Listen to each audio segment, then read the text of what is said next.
Why do drug tests come back invalid? Hi everyone, welcome back to the channel. Today we're talking about something a lot of people get confused about: invalid drug test results. What do they mean? Why do they happen? What happens next if you get one? Well, most of us understand a drug test result that shows negative or positive, right? But sometimes labs can't make that clear call, and that's when a result comes back as invalid. Put simply, it means the lab couldn't confidently say whether drugs were detected or not. It doesn't automatically mean you failed or tampered with the test. It just means something prevented the lab from completing the test properly. There are a few key reasons this can happen. I'll break them down a little bit here.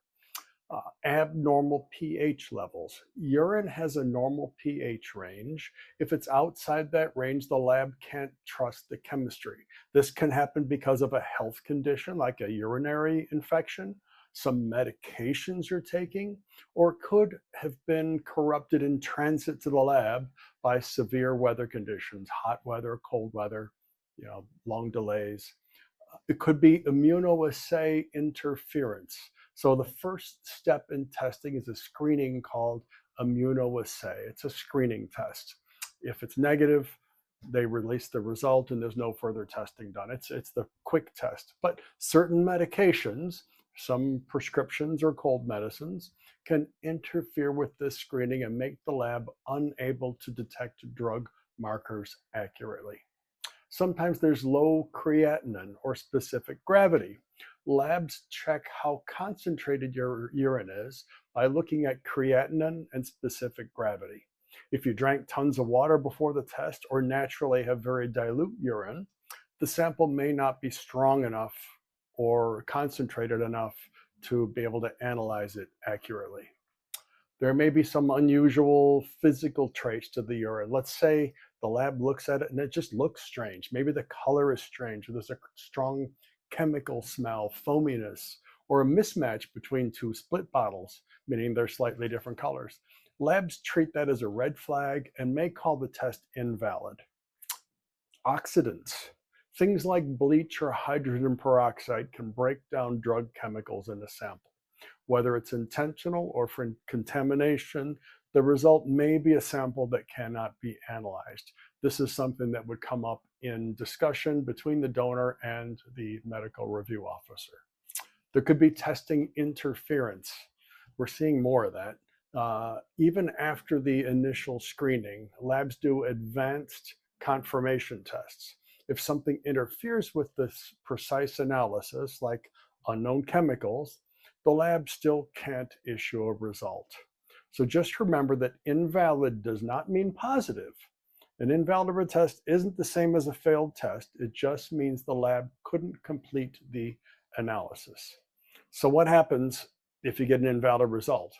Well, if it's DOT regulated, federally regulated tests, the MRO, our medical review officer, they step in and they follow specific guidelines that are in the written procedures for MROs.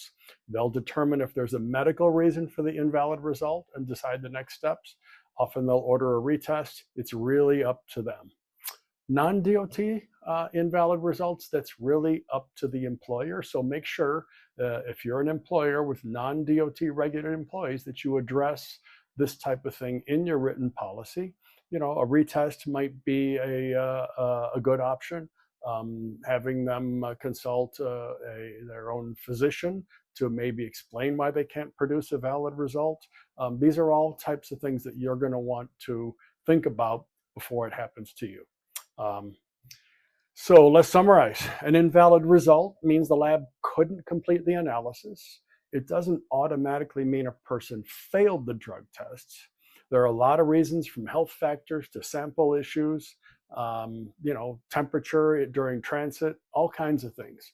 So the next steps really depend on whether the test is DOT, non-DOT, applicable rules. So when they happen, if you're our client, we'll discuss it and figure out what the next logical step should be.